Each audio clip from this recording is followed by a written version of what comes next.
जय सिया राम। माता सीता जी ने हनुमान जी को ये आशीर्वाद दिया है कि अजर अमर गुण निधि सुत होहु, करहु बहुत रघुनायक छोहु।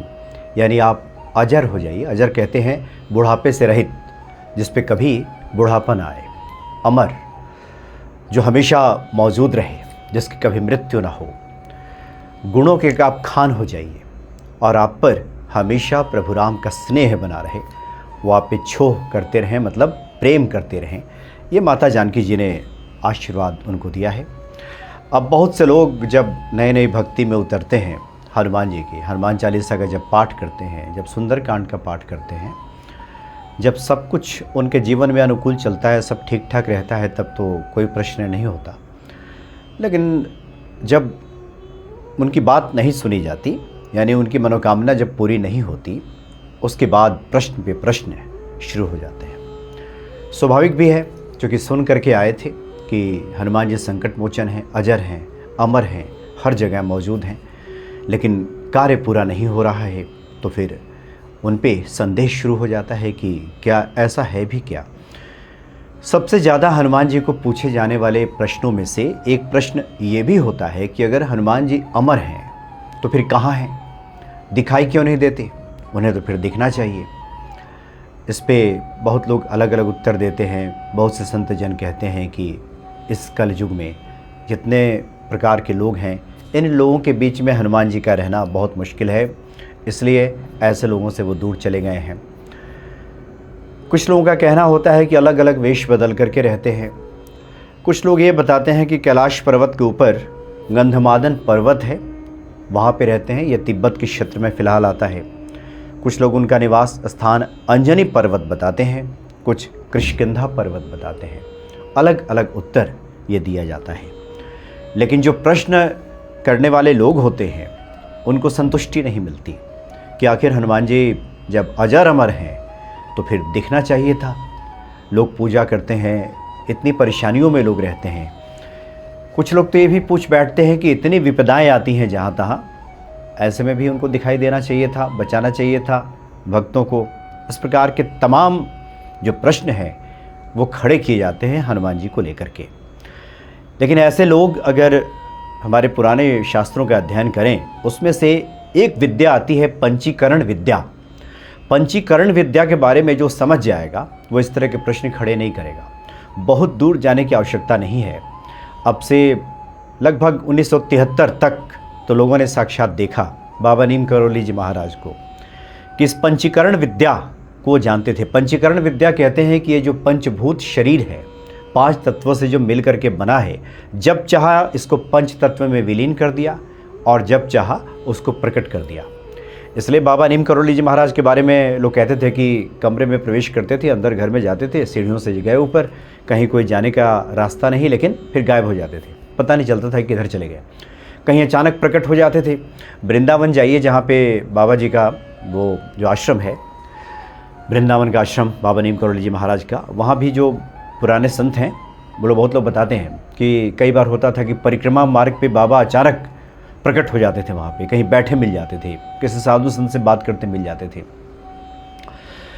यानी जब चाहा प्रकट कर लिया, जब चाहा लुप्त कर लिया। ये बहुत पहले की बात नहीं है, ये बाबा नीम करोली जी महाराज की बात है।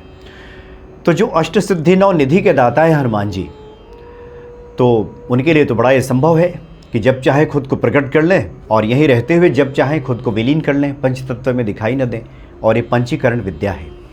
जो लोग पंचीकरण विद्या से परिचित नहीं हैं, वो आइंस्टीन के एक सूत्र से अवश्य परिचित होंगे। जो लोग पढ़े लिखे लोग हैं, आइंस्टीन का एक सूत्र है, ऊर्जा पदार्थ रूपांतरण सिद्धांत। यानी कि ऊर्जा को पदार्थ में रूपांतरित किया जा सकता है और पदार्थ को ऊर्जा में रूपांतरित किया जा सकता है। मतलब कोई भी पदार्थ हम देखते हैं, इसको हम चाहें तो एनर्जी में बदल सकते हैं, इसको कन्वर्ट कर सकते हैं। जैसे हम लोग मोबाइल पे बात करते हैं, उसको ध्वनि ऊर्जा में बदल दिया जाता है और जिस तक बात पहुंचनी होती है, जो उसको रिसीव करता है अपने यंत्र के माध्यम से, वहाँ फिर पुनः वो शब्द आपको सुनाई पड़ता है।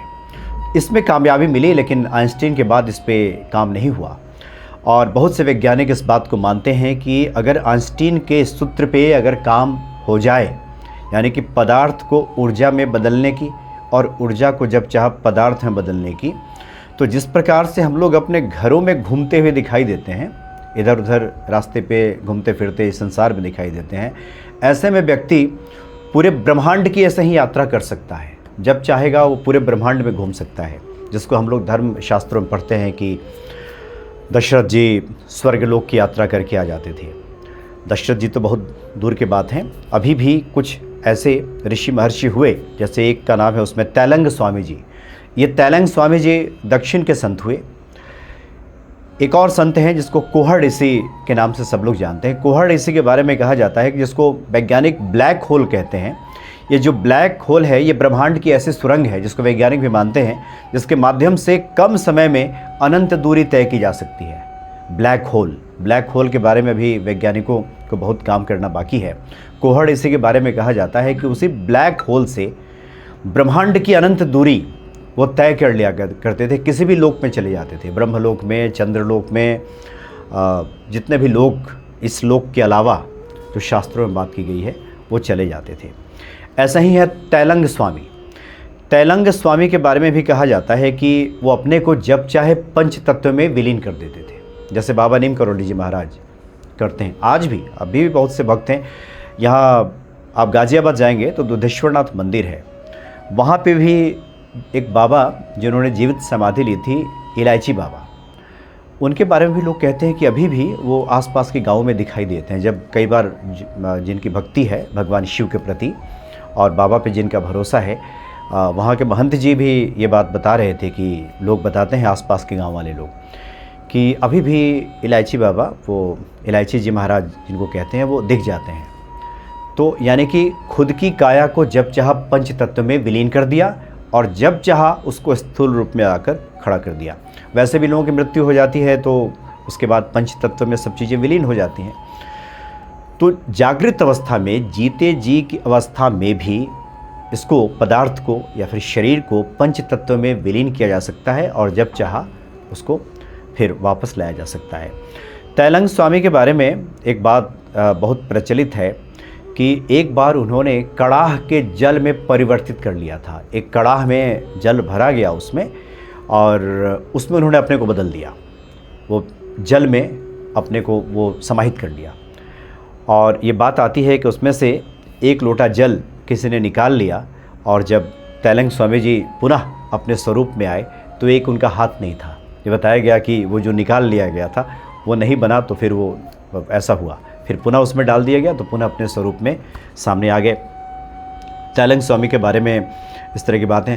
जो आदि शंकराचार्य हैं, आदि शंकराचार्य के बारे में भी ऐसा ही कहा जाता है कि आदि शंकराचार्य जी एक बार मानसरोवर में बैठ करके तपस्या कर रहे थे और अपनी जिह्वा पे उनको मातृ दुग्ध यानी माता के दूध का स्वाद महसूस हुआ।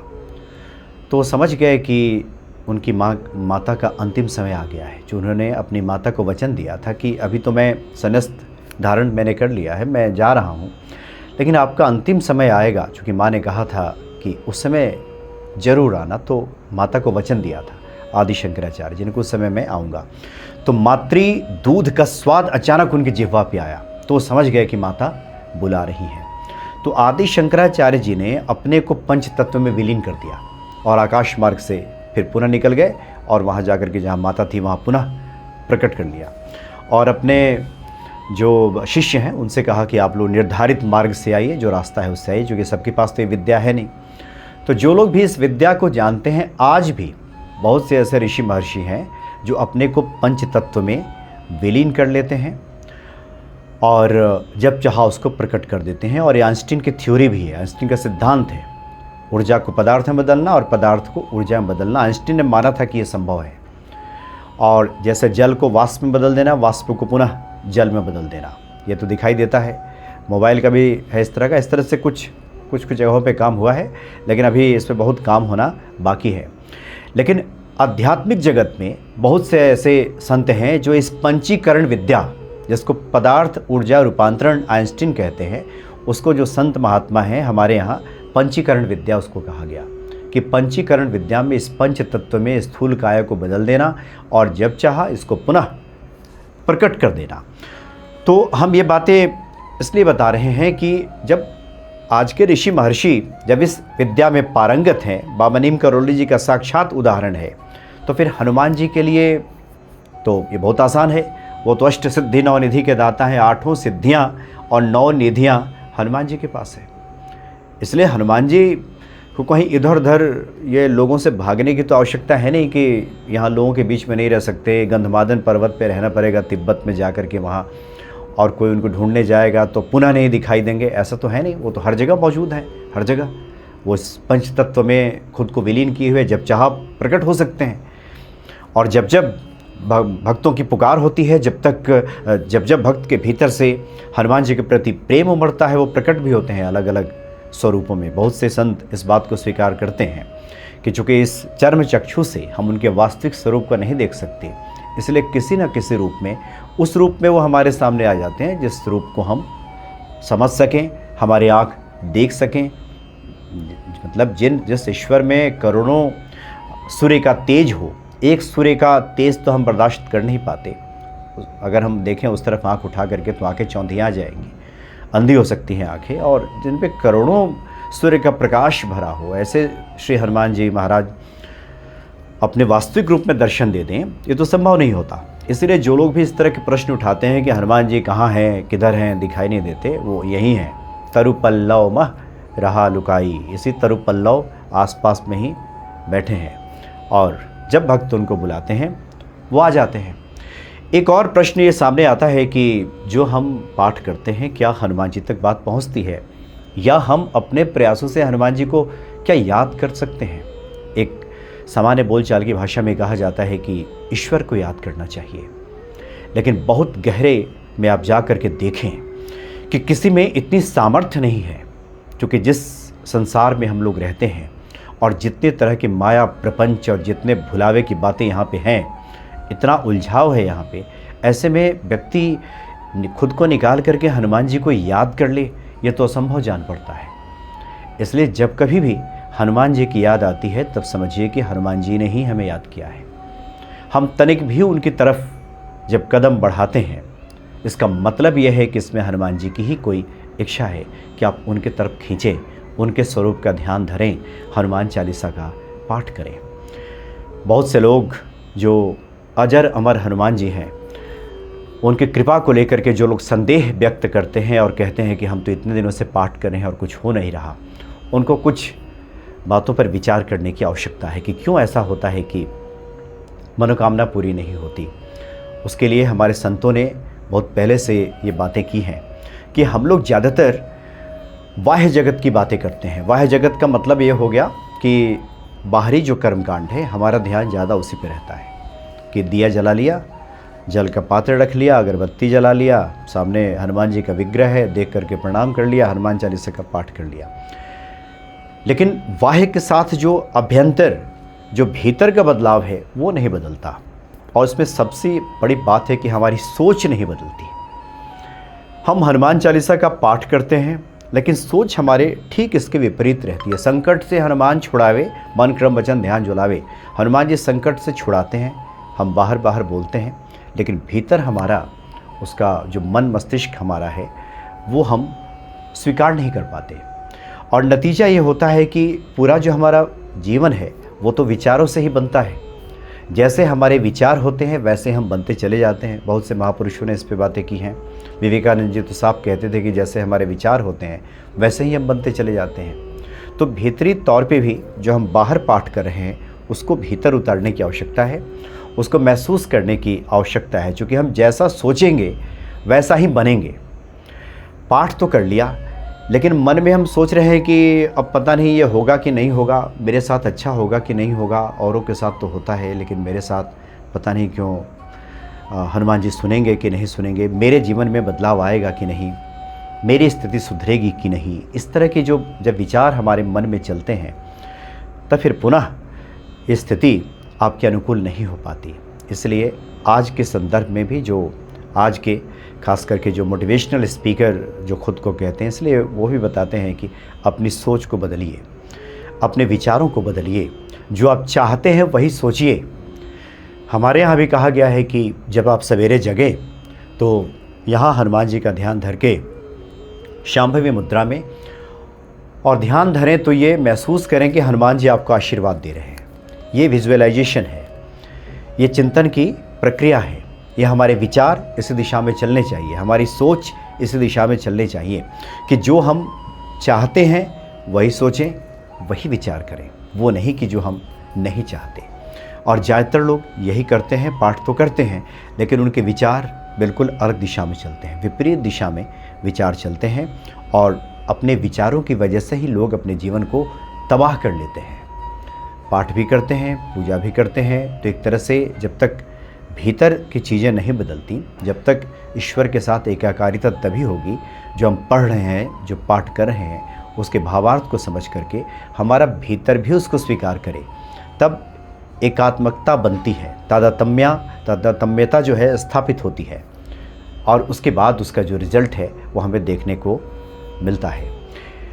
इसलिए जैसा हम सोचते हैं जिसके प्रति, चाहे ईश्वर हो या फिर इस लोक जगत में, वो हमारी जो सोच है उस तक निश्चित तौर पे पहुंचती है और हमारे प्रति उसका व्यवहार भी वैसा ही होने लगता है। आध्यात्मिक जगत में भी ऐसा ही होता है। जब हम पूजा करते हैं, अभ्यर्थना करते हैं और जैसी सोच हमारी इष्ट के प्रति होती है, जैसे अगर आपको लगता है कि हनुमान जी सब कर सकते हैं तो सब कर देंगे, अगर लगता है कि वो नहीं कर सकते तो नहीं करेंगे। बहुत से कुछ ऐसे संत भी मिलते हैं, वो बड़े अच्छे साधक होते हैं, लेकिन किसी किसी जगह पे हम जाकर के देखते हैं कि वो कहने लगते हैं कि नहीं नहीं ये कैसे करेंगे। तो हम उनसे पूछते हैं कि जब वो सर्वसमर्थ हैं, सर्वसमर्थ का मतलब ही हुआ कि वो कुछ भी कर सकते हैं। तो आप जब एक जगह कहीं लगा देंगे बंदिश कि नहीं नहीं यहाँ तो ये नहीं कर सकते, यहाँ तो ऐसा है वैसा है, तो फिर ऐसा ही होगा। जैसा हम सोचेंगे वैसा ही होगा, जैसे हमारे विचार होंगे वैसा ही उसका प्रतिफल हमें प्राप्त होगा। और जो कुछ भी हम चाहते हैं, जैसे बहुत से लोग मनोकामना पूर्ति के लिए जब पाठ करते हैं हनुमान जी का, तो ये वो नहीं सोचते कि हनुमान जी ने हमारी सुन ली है और सुनने के बाद जब मनोकामना पूर्ति हो गई है उसके बाद हमारे जीवन में क्या बदल रहा है इसके बारे में उनका विचार नहीं जाता। इसको ये विजुअलाइज नहीं करते, मतलब इसको दृश्य रूप में नहीं देखते कि जीवन में बदलाव आया है, हनुमान जी के हम कृपा पात्र बन चुके हैं, जीवन मंगलमय हो चुका है, सब आनंद ही आनंद है, जो सांसारिक वस्तुओं की हमारी चाहत थी वो सब प्राप्त हो चुकी हैं, आगे का जो रास्ता है वो हनुमान जी कृपा से प्रशस्त होगा, अच्छा होगा। इस तरह के भाव नहीं बन पाते। तो हमारे जो चिंतन की जो प्रक्रिया है, जो विचार हैं, जो हमारी सोच है, ये ठीक विपरीत होती है जैसा कि हम चाहते हैं और जैसा कि बनना चाहते हैं। तो इसी का नतीजा ये होता है कि हमें उसका प्रतिफल प्राप्त नहीं होता। ये सब बातें हमने इसलिए बताई कि पहले ये भरोसा जम जाए कि हनुमान जी यही उपस्थित हैं, अजर हैं, अमर हैं, सबके सुनते हैं। इसलिए पंचीकरण विद्या की हमने शुरू में बात की कि हमारे भीतर ये है कि हम जब चाहें ईश्वर को प्रकट कर सकते हैं। प्रेम से ईश्वर प्रकट होते हैं। हरि व्यापत सर्वत्र समाना, एक समान हरि की व्यापकता है। गंधमादन पर्वत पे जाके रहने की कोई आवश्यकता नहीं है हनुमान जी को, वो हर जगह है। गंधमादन पे भी है लेकिन हर जगह में गंधमादन पर्वत भी आता है तो वहाँ भी है, लेकिन ऐसा नहीं कि वहीं है, ढूंढने के लिए गंधमादन पर्वत पे जाना पड़ेगा, ऐसा बिल्कुल नहीं है। हरि व्यापत सर्वत्र समाना, एक समान हर जगह हरि की व्यापकता है और प्रेम से प्रकट होते हैं। तुरंत के तुरंत वहीं के वहीं हरि प्रकट हो जाते हैं, हनुमान जी प्रकट हो जाते हैं। इसलिए मूल सिद्धांत यही है कि बाह्य के साथ साथ हमारा भीतर भी बदले, भीतर की हमारी सोच बदले, तब जाकर की चीज़ें बदलनी तुरंत शुरू हो जाएगी। बाहर और भीतर जब तक एक नहीं होगा, बाहर से तो हम अच्छा बोल रहे हो और भीतर ही भीतर हमारे ठीक उलट चीज़ें चल रही हो, तो फिर उसका प्रतिफल हमें प्राप्त नहीं होता। इसलिए पुराना जो अध्यात्म है और आज करके जो नवयुग नवीवतियाँ हैं, जिसको लॉ ऑफ अट्रैक्शन कहते हैं, लॉ ऑफ एनर्जी कहते हैं, आकर्षण का सिद्धांत कहते हैं, वहाँ भी यही काम करता है। सब जगह एक ही बातें हैं। लॉ ऑफ अट्रैक्शन उसके लिए काम करता है जिनका बाहर और भीतर एक है। भक्ति उसके लिए काम करती है जिसका बाहर और भीतर एक है। जो पाठ कर रहा है उसको महसूस कर रहा है, उसको जी रहा है और ये मान रहा है कि ईश्वर सर्वत्र है, सबका कल्याण करने वाले हैं। तो इस तरह से जब विजुअलाइज करता है तब ये सृष्टि उसके लिए काम करना शुरू कर देती है। इसलिए इसको इस अर्थ में समझ करके ये मानना चाहिए कि हनुमान जी हर जगह विराजमान हैं, हर जगह मौजूद हैं। हम जब चाहेंगे अपने प्रेम से उनको प्रकट कर सकते हैं और संकट मोचन, तमाम संकटों का हरण तुरंत का तुरंत कर लेंगे। जय सिया राम।